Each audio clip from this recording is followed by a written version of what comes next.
Kita sapa juga dari SMAN 1 Kintab yang katanya hari ini nonton bareng. Nonton bareng, wah seru sekali nih Seru ya. sekali. Antusias sekali nih ya, sangat Betul. mengapresiasi acara talkshow virtual kita hari ini. Betul, terima kasih yang sebesar-besarnya, mudah-mudahan semua diberikan kesehatan dan kelancaran dalam melaksanakan aktivitas kita sehari-hari.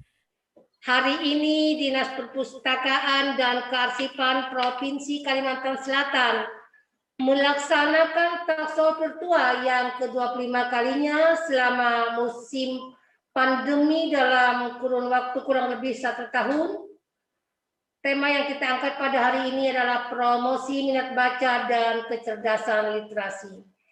Dengan kecerdasan literasi akan menumbuhkan berbagai kecerdasan lainnya, seperti antara lain kecerdasan logika, kecerdasan emosional, kecerdasan spiritual, dan lain-lain. Sehingga diharapkan kita tidak mudah terpancing oleh opini dan aliran yang menyesatkan.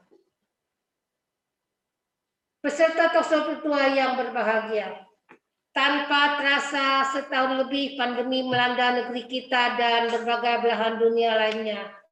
Namun hal tersebut tidak lantas membuat dispersi Provinsi Kalimantan Selatan hanya berdiam diri tanpa melakukan apa-apa. Justru situasi pandemi ini menuntut kita agar lebih kreatif dan adaptif. Kalau sebelumnya kami aktif mendatangkan langsung penulis-penulis, bahkan duta baca sejak Najwa Shihab, Nadia Mulia, Ahmad Wadi, D. Lestari, Habibur Rahman, Esraji atau Kang Abi, Asma Nadia, dan lain-lain, maka kita akan terus konsisten melaksanakannya walau hanya melalui virtual. Demikian sambutan ini, mohon maaf jika terdapat kekurangan dalam penyelenggaraannya. Dengan harapan tetap semangat membangun literasi di Banua Kalimantan Selatan khususnya dan Indonesia pada umumnya. Dengan mengucapkan Bismillahirrahmanirrahim, maka kegiatan talkshow virtual hari ini saya nyatakan resmi dibuka. Assalamualaikum warahmatullahi wabarakatuh. Salam literasi. Kita persilakan Jenderal Rikuwanto untuk menyampaikan closing statement. Jadi minat baca itu sekarang ini bukan harus dia membaca dalam arti konvensional ya, tapi minat baca itu termasuk juga mencari tahu tentang sesuatu. Kalau dia mencari tentang sesuatu, nanti muncul ingin tahu, dia terus akan baca. Itu muncul sendirinya. Ini salah satunya Mas, trik-trik yang saya coba untuk di lingkungan saya, termasuk di keluarga saya. Terima kasih. Sekarang kita masuk ke dalam sesi tanya jawab. Ada banyak sudah pertanyaan saya kira yang sudah antri di sini. Kita akan mulai dari Fitria. Dia ini adalah siswa dari SMA Negeri 1 Kintab Tanah Laut. Pertanyaan kepada Jenderal Rikuwanto, saya ingin bertanya sebagai seorang generasi milenial, bagaimanakah cara agar dapat membedakan atau membedakan informasi-informasi tersebut benar-benar fakta atau hoax? Nah, ini pertanyaan yang sangat milenial ini, sangat kontekstual. Oke, saya kira langsung kita gabung dengan pertanyaan satu lagi, saya kira. Dari Dandi Ramadana, daerah Kalimantan Selatan. Pertanyaannya untuk Bapak Kapolda, bagaimana cara atau tips agar menumbuhkan minat baca kami sebagai siswa? Karena jujur saya sering merasa agak bosan dengan membaca buku di era digital ini. Wah, ini bagus banget. Jadi ini Jenderal ada 2 pertanyaan dari siswa-siswi kita di Kintab tentang bagaimana memilah-milah sebuah informasi apakah fakta atau hoax. Terus kemudian bagaimana agar bisa nggak bosan dalam membaca, karena mungkin Jenderal hidup di masa kecil, di masa di mana medsos belum ada seperti sekarang. Jadi ketika mereka ini generasi milenial Dewa tumbuh berkembang di era yang sudah ada Facebook, ada Instagram. Jadi ketika membaca sedikit aja ada notifikasi dari Instagram, nggak jadi lagi membaca. Jadi 2 pertanyaan itu, Jenderal, silakan. Terima kasih, Mas Moderator. Yang pertama saya jawab ya, dari Kintab ya, Fitria. Cara membedakan info yang fakta dan hoax. Ini banyak sekali caranya.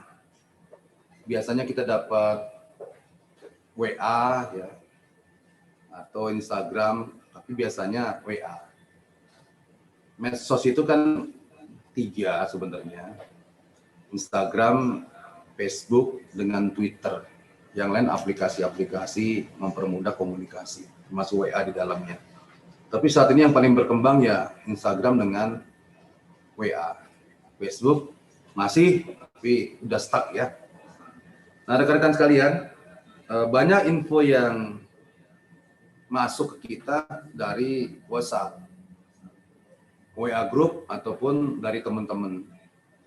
Nah, informasi itu apakah benar atau tidak, atau fakta atau hoax. Dalam mesin Google itu sebenarnya sudah diberikan kemudahan yang sangat untuk mencarinya. Kalau ada informasi yang kita ragukan, kita bisa buka langsung di Google-nya dengan sandi-sandi tertentu, kata-kata tertentu, itu beberapa masukan akan kita dapatkan. Kalau dia berupa gambar ataupun video, kita bisa konfirmasi ke YouTube, kita cari. Nanti ketemu itu. Kecuali kalau memang informasi yang kita kategorikan meragukan atau cenderung hoax itu baru muncul semenit, kita cari bandingannya mungkin agak perlu waktu ya. Paling enggak setengah hari atau 1 hari baru muncul pembandingnya. Nah, rekan-rekan jangan diam atau jangan terima mentah-mentah apapun yang masuk kepada kita. Apalagi itu udah muncul keraguan di situ. Apa benar atau tidak. Ya seperti kemarin waktu ada mencoba untuk masuk ke Mabes Polri menembakkan senjata walaupun terakhir diketahui itu air gun. Ya, kemudian dia terpaksa ditembak petugas dan meninggal dunia. Kemudian beredar di WA banyak di antara mereka seorang yang tersenyum gitu. Si pelaku itu tersenyum. Ini fakta apa hoax? Nah, konfirmasinya sudah ada, dicari ketemu. Yang enggak seperti itu editan. Banyak lagi berita-berita lainnya.